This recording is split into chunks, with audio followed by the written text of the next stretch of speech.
Welcome to the Oral History Podcast, featuring stories from the oral history website voicesofoklahoma.com, where Oklahomans have given generously of their time to tell their life stories for present-day listeners and for generations to come.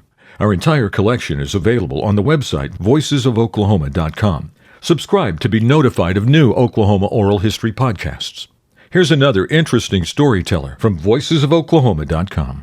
MidAmerica Industrial Park, which is Oklahoma's largest industrial park, the third largest industrial park in the United States, and the eighth largest industrial park in the world, is located in Pryor, Oklahoma. In this episode of Voices of Oklahoma, as we share the story of the park, we want you to know the man responsible for its very existence, Gene R. Redden. A bronze plaque outside the entrance to the MidAmerica Industrial Park Administrative Office reads, Gene R. Redden, founder of the MidAmerica Industrial Park. He was honored by a joint resolution from the Oklahoma Senate and House of Representatives stating, his courage and enthusiasm knew no limits. This facility is dedicated to his honor. Gene was 70 years old when he died June 7, 1990. We thank his son, Roger Redden, for being our storyteller on the podcast and website, Voices of Oklahoma. Today's date is July 2nd, 2025. So, Roger, would you state your full name, please? Yes, Roger Charles Redden. What is your birth date? June 25th, 1950. And your present age?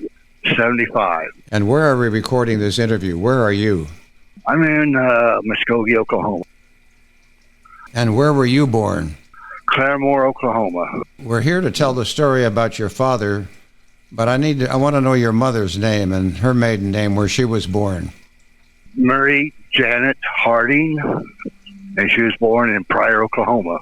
She grew up in that area? Yes. Then your father's name? Gene Robert Redden. Now, we're here to tell the story of MidAmerica Industrial Park in Pryor, Oklahoma. Now, your father is recognized as the founder of the MidAmerica Industrial Park. Let's talk about him. Where was he born, and where did he grow up? Well, he was born in Sayre, Oklahoma. That was on July 4th, 1919. But he grew up in Roger Mills County, in a little town called Durham.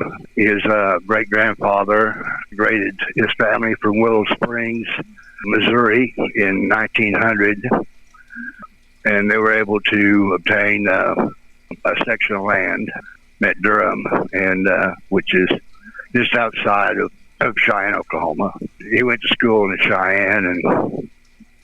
And can you describe the family? That they had that land? Were they a fairly wealthy family? They raised horses primarily. They sold most of their horses to the U.S. Cavalry, and so they'd have to drive them up to New Mexico and Colorado and that sort of thing. And so they made a pretty good living at that.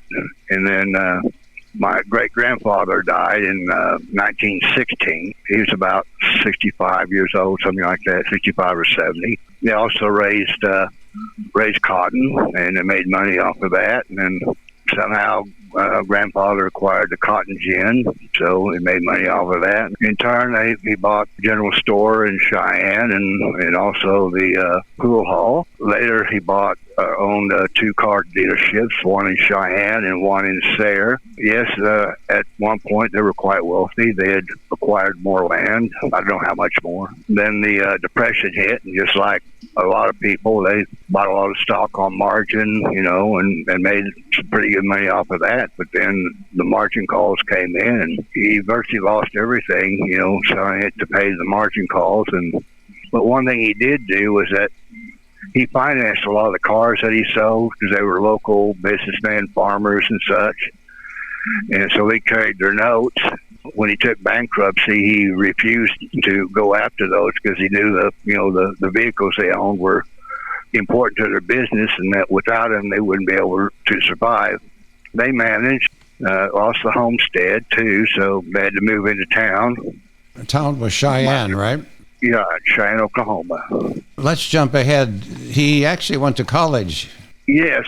he was able to get enough money to apply to Oklahoma State, and he had enough money to cover his books tuition, but he didn't have money for room and board. He tried to find a job in Stillwater, and after a month, he wasn't able to find any work at all, so he ended up had to disenroll and move back to Cheyenne. It was during that time that he first saw and met Mary Janet and found out where she lived. So that summer, he got a job working for the Oklahoma Highway Department because they were doing work on Highway 69 around Pryor. So he got a little place in Pryor and worked for the Highway Department, and then tried to date her, and her parents didn't like him that much, so that didn't work out too well. But he found out that she was going to apply to Southwestern State College in Weatherford. So he took his money that he'd earned and he applied there and was able to get in school. And he had enough money to pay for his books and tuition and for about a month of his room and board, but he still needed to get a job. And after looking and finding and not being able to find work, he finally went to the university president, basically told him, said, look, I don't know what you got or the same thing that I can do, if there's any job here on campus or whatever. Well, the president looked at him and said, well, we can put you on our groundskeeping. That'll pretty much cover your room and board. So he got that job, and then later he was able to get a job as a soda jerk at the local soda fountain there in Weatherford. So he began courting Mary Janet. She was very popular. She was a mezzo-soprano on high demand for every function they had at the university sponsored. She would usually sing. She was actually in a church choir, Methodist church. They dated. Dad joined the Young Democrats in Sayre, and then became an officer in the state association. Unsuccessfully ran for president of the Young Democrats. Let's bring him to 1941, and December 7th, 1941, and that was months before Gene and Mary married, right? Right. And then he enlisted in the Navy, and he did his basic training, and then after the war, Gene and Mary lived in Cheyenne. He'd made an appointment with the Government Service Administration and got a job with GSA overseeing what was then North American Rockwell in Tulsa, and that was about 47, I think. So that was the inland management and assigned to the North American Rockwell Aeronautics Facility, right? Then he heard of an opening at the Army High Explosives Plant. Tell us about that. That's right, yeah. That's the Oklahoma Ordnance Works Authority plant. Part of the Army was operated by DuPont Corporation. Anyway, he heard about that they were in the need of a general manager. He went and applied and was hired and went to work there. So they moved to Pryor, and there used to be an area called the Staff House area where all the management people, the supervisors, stuff like that, lived. There's like 32 individual homes up on a bluff overlooking what they call the Lower Grand River, which was basically used as an overflow for Grand River Dam. So about a year later, the administrator of the gunpowder plant, as they called it, passed away, and Dad was then appointed as administrator. That was about 48, I think. Then on June 25th, 1950, the United States entered the Korean conflict to stop communism in the Far East. And so then this meant the munitions plant would be gearing up to support the war effort. Right. During World War II, when they opened the plant, they employed about 15,000 people. Then as it geared down after World War II and before Korea, then, of course, there was a reduction in force. I don't know how many, but quite a few. I think it just kept enough to maintain operations and fulfill whatever, Army requirements they had, contracts and stuff. Then, of course, the Korean War came, and they had to, gear up again. I don't know how many people they had on staff, but it was quite a few during that time. Okay, what did they produce there at that place? You say gunpowder place. What was the product? Well, it'd be high explosives. Probably made gunpowder, but, TNT quality, that type of stuff. So, Okay. And then they sent it to McAllister, and what did McAllister do with it? Well, I guess they made, as I understand, McAllister manufactured the shells, the artillery shells that the Army used. Okay. So when the Korean War ended, that ammunition place there at Pryor was shut down. Yes, primarily it was about probably in 1956 that they decided to mothball the facility. They still had some contracts they had to complete, and so it stayed open long enough to do that. And then the Army contracted with a company called National Gypsum, was a manufacturing plant in just outside the gates of the industrial park, as caretaker, and then they hired Dad to stay on as administrator to perform the task of putting inventory in the facility, and then eventually shutting it down completely. By that time, they kept a skeleton maintenance crew, his office staff, which is about 4 people. But then somewhere along the line here, he came up with an idea, and about 1958 and 59. He wrote a proposal about how a large part of the Ordnance Works land could be purchased from the U.S. General Services Administration. Right. And that would turn into what would be the largest industrial park in the United States. So tell us about that. He's had that idea in the back of his mind for a couple of years. During that time, also talking with the Oklahoma congressional delegation about it, trying to formulate an idea. And he put together a little board of directors that consisted of local businessmen in Pryor, and hired attorney Tony Jack Lyon to help determine just how they might be able to operate such a facility and under what conditions. They came up with idea of a public trust with the state of Oklahoma as beneficiary. That's the idea they presented to the Army to find out, how much they would want for it. Well, after I don't know how long a period, they came up with a cost of $17 million. I have it here. The state of Oklahoma would not put up any money for the $1.7 million purchase price. That's right. They found out from the Army that they would sell the facility for $1.7 million if they would get a hold harmless agreement from the trust authority, exempting the federal government from any liabilities that may occur after their acquisition. And so when that was agreed to, they were able to get industrial revenue bonds that covered part of it, then got private loans from First National Bank in Pryor, Oklahoma, and the First National Bank and Trust in Tulsa. And so they were able to make the purchase. A lot of this was great help with the then U.S. Senator Robert S. Kerr. So they made the acquisition, and effectively, the trust indenture was filed by my father on December 29th or 30th at the state capitol. Then they started operations right after New Year's Eve. Now, in order for the state of Oklahoma to accept being beneficiary, under state law, they had to pay $1,000. So basically, when they opened up, they only had $1,000 in the bank and had to raise money to, of course, cover the debt and also pay the salaries of the small staff that they kept. Luckily, a gentleman showed up about a week after they opened the doors. He was retired lieutenant colonel. His name was Ray Jennings. His experience was that he had been in charge of all the NCO clubs throughout the world for about 10 years.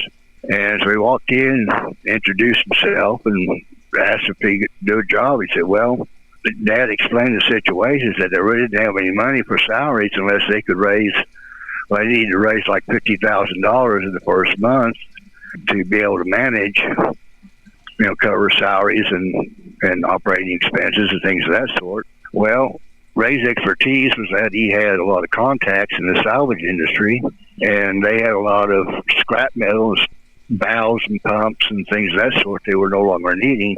And within 2 weeks, he managed to sell over $50,000 worth of surplus material and that gave them the operating expenses to continue on with the operation.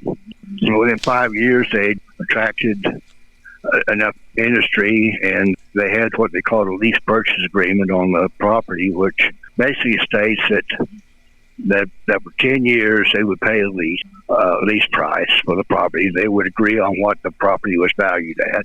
To ensure their part of the bargain on the other side, they had to agree that the equipment and the building and all that would be part of the lease. If they defaulted, then the ordinance works would get control of everything, all the equipment and anything in the facility. So they within 5 years they raised enough money to pay off the $1.7 million. And your dad was appointed for life by Oklahoma's governor, J. Howard Edmondson, as the trust administrator. He was appointed for life. Russ Hunt, who was vice chairman of the board of the First National Bank of Tulsa, was appointed as chairman of the board. But it had to be approved by both the Speaker of the House and J. Howard Edmondson, the governor, which was done. And then Burke Webb was appointed as Secretary-Treasurer. Burke Webb owned a bonding company that provided the bond insurance for the loans. He was appointed by the Speaker of the House and with approval of the pro tem and the governor. Those were the three main characters. And then the governor had the ability to appoint, I'm not sure how many board members. At that time, about 4 or 5, I think, or 3 or 4, anyway. What were some of the first businesses that first were attracted to MidAmerica Industrial Park? One was a company that manufactures ammonium nitrate fertilizer, and they were able to utilize some of the equipment that was left over from the old ordnance works. Gosh, I can't remember the name of it. And so they were one of the first ones. There was a company out of Canada that was manufacturing, supposed to be a tool manufacturing, I think. Unfortunately, they got burned on that one. It just turned out that it was a project company, and the money they managed to borrow on it, they just kind of took and ran with, and so they abandoned their facility. And at that time, they didn't have such a strong contract, so they kind of had to eat that one. But anyway, they bounced back, and then later on, Gardner Denver built a large foundry there. I wish I could name them all, but all in all, up until his death in 1990, he brought in about 30 some odd industries, and were employing, and they were employing about 5,600 people, and had raised the value of the facility from the initial $1.7 million to over $80 million. One of the things they did was that GRDA built the large coal-fired generating plant east of Choate, so that generated quite a bit of income. Today, it is Oklahoma's largest industrial park. It's the third largest industrial park in the United States, the eighth largest industrial park in the world, and as of 2 years ago, over 80 firms are located within the park. Such as Google, DuPont, Nordam, employing more than 4,500 people, generating more than $732 million in salaries and wages each year. To think of what your father did, just came up with this idea, certainly must make you proud. I know the state is. It says here, Gene Redden is recognized throughout the state of Oklahoma as the founder of the MidAmerica Industrial Park, and is attested to by a joint resolution presented to him in person during a joint meeting of the Oklahoma Senate and House of Representatives in 1989. And there is a bronze plaque outside the entrance to the administrative office that reads, Gene R. Redden, founder of the MidAmerica Industrial Park, a man of vision, insight, and perseverance. Gene Redden recognized the vast potential of the former World War II powder plant located on this site. That's correct. And the whole thing about all this is that had what he done not happened, none of this in Pryor, Oklahoma, or the industrial park would exist, because the alternative was that government would have put that land up for auction and auction off parcels for ranchers and farmers and home builders and things of that sort. That's not what he wanted. one of the reasons that he wanted to do what he did was that he saw a lot of college students that were graduating and leaving Oklahoma because there weren't jobs for them here, or at least not high enough paying jobs where they could go out of state and make better money. So he wanted to try to do whatever he could to reverse that trend. How that holds up, I have no idea. But he prided himself being able to kind of track those things as he did. He was even given an honorary degree from Southwestern about 1985 or so, I'm not sure. One of the things that made him successful was the fact that he did his research. He knew what the employment rate was. He knew the skill levels of the people and how many was able to work in semi-skilled and skilled operations. He knew the cost of power. They could deliver 500,000 gallons an hour from their facility. They manufactured 425-pound steam that a lot of industries used in their manufacturing operations. And of course, they had their own power plant, their own power facility, be either coal-fired or natural gas-fired. GRDA owns that now, and then they tore it down a few years ago. I can also update you here that in May of this year, 2025, MidAmerica landed CBC Global Ammunition for a facility which can produce centerfire cartridges ranging from 9mm to 12.7mm for law enforcement, military, sports, and hunting use. The investment will be in the range of $300 million and will provide 350 jobs. They also have their own MidAmerica Industrial Park airport. They had expanded that back in late 60s or early 70s because it wasn't large enough or long enough to handle large commercial aircraft. Now it can. That was one of the things. That was one of the benefits that he was able to provide too. So and also MidAmerica Industrial Park has access to 4 interstate highways. The park has an on-site Union Pacific Railroad switchyard, and the park is close to the McClellan-Kerr Arkansas River navigation system, providing large barge transportation to the Mississippi River and beyond. That's right. And let's not forget, too, in 1966, Dad had Lyndon Baines Johnson come to Pryor, Oklahoma, and they rededicated 69A Highway as Lyndon Johnson Highway. Yeah. I was playing in the high school band at the time, so we were there for that. Oh, how great. Just wanted to get a little bit of history of the park, and I knew that you knew it quite well because of your father. Not only you, but your entire family and others that go beyond you should be very, very proud of your father, Gene Redden. Well, thanks for helping us preserve this story, Roger. I appreciate it very much for Voices of Oklahoma.